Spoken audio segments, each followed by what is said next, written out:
Assalamualaikum warahmatullahi wabarakatuh. Kembali lagi dengan saya akan mempresentasikan sebuah materi dengan judul penemuan hukum. Produk hukum yang digunakan untuk penegakan hukum adalah hasil intelektualitas manusia yang diwujudkan dalam bentuk tertulis dan atau tidak tertulis. Perwujudan intelektualitas manusia dalam produk hukum yang tertulis pada kasusnya selalu saja tidak pernah sempurna. Ketika diimplementasikan pada peristiwa hukum yang konkret, hal tersebut dikarenakan keterbatasan intelektualitas yang dimiliki oleh manusia. Unsur-unsur tertentu yang harus selalu diperhatikan dan dijadikan sebagai pegangan dalam menerapkan hukum guna mewujudkan hakikat, fungsi, dan tujuan hukum itu sendiri, yaitu kepastian hukum, kemanfaatan hukum, dan keadilan. Penegak hukum, khususnya hakim, harus mampu melaksanakan dan menegakkan undang-undang. Hakim tidak diperbolehkan untuk menangguhkan atau menolak suatu perkara hukum dengan alasan karena hukumnya tidak ada, tidak lengkap, dan atau tidak jelas. Hakim dilarang menolak menjatuhkan putusan dengan dalih tidak sempurnanya undang-undang. Istilah pembentukan hukum dalam Al-Remenuan Hukum, penemuan itu bagi setiap orang kalau wajibnya pembentukan hukum dilakukan oleh pembentukan undang-undang, maka hakim dimungkinkan pula membentuk hukum, yaitu apabila hasil penemuan hukumnya merupakan jurisprudensi yang diikuti oleh para hakim pada perkara hukum yang sama dan merupakan pedoman bagi masyarakat yang mengandung asas-asas hukum yang dirumuskan dalam peristiwa konkret dan memperoleh kekuatan berlaku umum.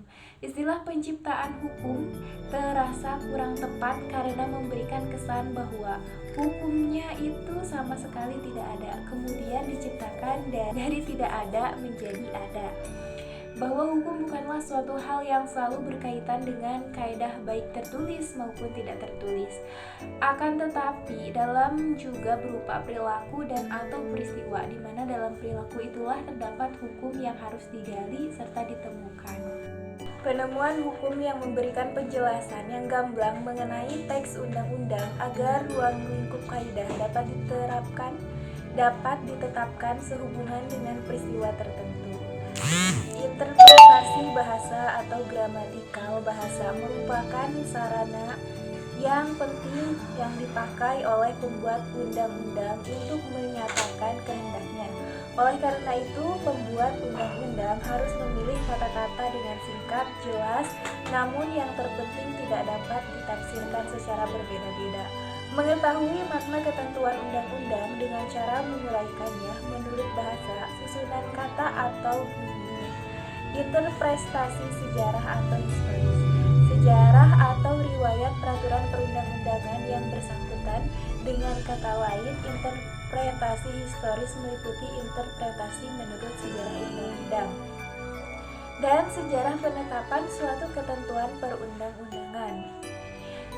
Yang berikutnya ada interpretasi menurut sejarah hukum, yaitu suatu penafsiran yang luas, meliputi pula penafsiran sejarah, penetapan suatu ketentuan perundang-undangan, dan sejarah sistem hukumnya. Penafsiran sejarah hukum menyelidiki asal peraturan perundang-undangan dari suatu sistem hukum yang dulu pernah berlaku dan sekarang tidak berlaku lagi, atau asal-usul peraturan itu dari sistem hukum lain yang masih berlaku di negara lain. Dan selanjutnya ada interpretasi menurut sejarah penetapan suatu ketentuan perundang-undangan. Yang dimaksud interpretasi tersebut yaitu adalah undang-undang pada waktu dibuat atau ditetapkan dilakukan dengan menggunakan interpretasi sejarah perundang-undangan. Sumber yang dicari dalam melakukan interpretasi ini adalah surat menyurat, pembicaraan atau pembahasan di dalam badan legislatif, yang kesemuanya itu memberi gambaran tentang apa yang dikehendaki oleh pembentuk undang-undang.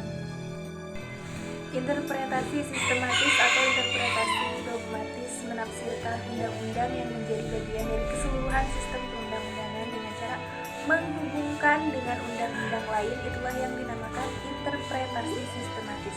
Dengan metode penafsiran sistematis ini hendak dikatakan bahwa dalam menafsirkan undang-undang tidak boleh menyimpang dari sistem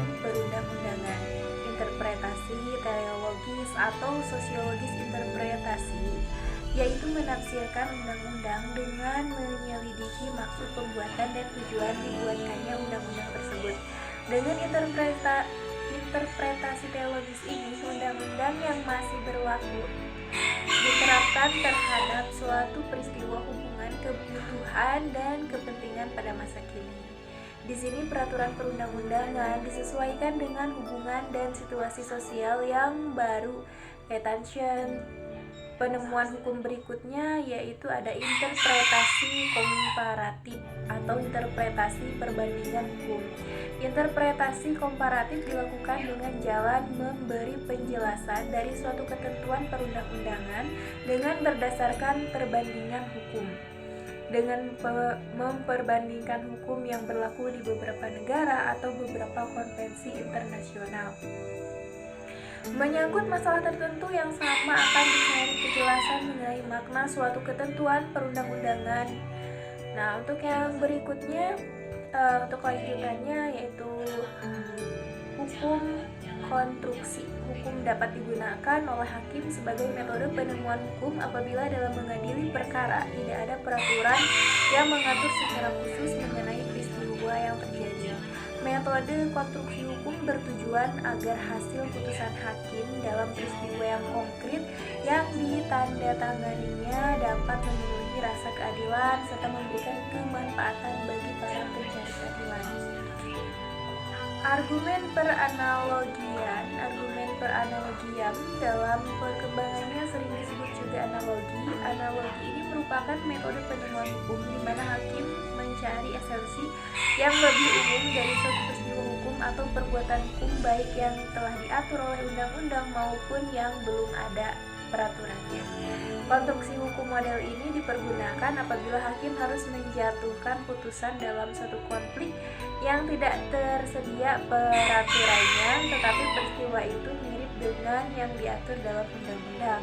Dengan kata lain, pada analogi peristiwa yang berbeda namun serupa, sejenis atau mirip yang diatur dalam undang-undang diperlakukan sama. Ada juga argumentum contrario atau sering disebut contrario, yaitu menafsirkan atau menjelaskan undang-undang yang didasarkan pada perlawanan pengertian antara peristiwa konkret yang dihadapi dan peristiwa yang diatur dalam undang-undang pengingkaran. Artinya berlawanan pengertian antara soal yang dihadapi dengan soal yang diatur dalam suatu pasal dalam undang-undang berdasarkan pengingkaran. Ini ditarik kesimpulan bahwa masalah perkara yang dihadapi tidak termasuk pasal yang dimaksud. Masalahnya berada di luar peraturan perundang-undangan. Pada hakikatnya penafsiran contrario sama dengan penafsiran analogis, hanya saja hasilnya berlawanan. Analogi membawa hasil positif, memperluas makna hukum dalam fenomena hukum yang sama, sejenis dan serupa. Sedangkan penafsiran contrario hasilnya negatif, yaitu mempersempit perumusan hukum atau perundang-undangan. Tujuannya ialah untuk lebih mempertegas adanya kepastian hukum sehingga tidak menimbulkan keraguan.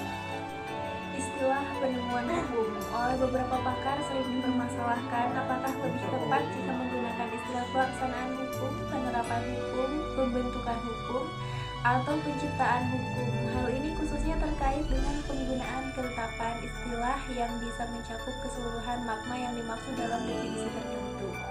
Menurut Sudikno Mertokusumo dalam bukunya yang berjudul Penemuan Hukum Sebuah Pengantar, apabila kita membedah satu persatu dari beberapa istilah tersebut, diantaranya ada istilah pelaksanaan hukum dapat berarti menjalankan hukum tanpa sengketa atau pelanggaran. Namun, di samping itu pelaksanaan hukum dapat pula terjadi kalau ada sengketa, yaitu yang dilaksanakan oleh hakim, dan hal ini sekaligus merupakan penegakan hukum. Istilah penerapan hukum tidak lain berarti menerapkan peraturan hukum yang sifatnya abstrak pada suatu peristiwa. Menerapkan hukum atau peraturan hukum pada peristiwa konkret secara langsung tidak mungkin. Peristiwa konkret itu harus dijadikan peristiwa hukum, memenuhi unsur-unsur yang dilukiskan dalam undang-undang terlebih dahulu agar peraturan hukumnya dapat diterapkan. Dan berikutnya ada dasar hukum penemuan hukum.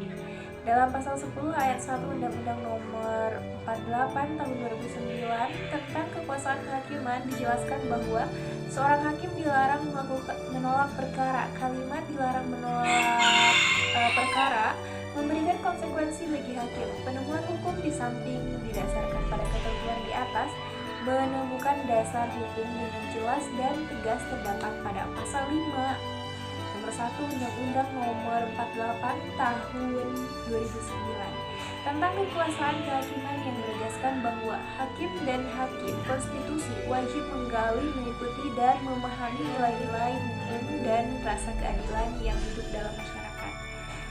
Hakim dalam melakukan penemuan hukum tentunya tidak serta-merta hanya berdasarkan keinginannya semata.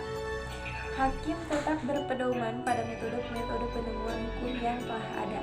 Metode-metode dalam penemuan hukum meliputi metode interpretasi dan metode konstruksi hukum atau penalaran. Interpretasi hukum terjadi apabila ketentuan undang-undang yang secara langsung dapat ditetapkan pada peristiwa konkret yang dihadapi. Sedangkan konstruksi hukum terjadi apabila tidak ditemukan ketentuan undang-undang yang secara langsung dapat diterapkan pada masalah hukum yang dihadapi atau dalam hal peraturannya tidak ada. Oke, mungkin hanya itu yang bisa saya presentasikan di kesempatan kali ini. Untuk kurang dan lebihnya mohon maaf. Wassalamualaikum warahmatullahi wabarakatuh.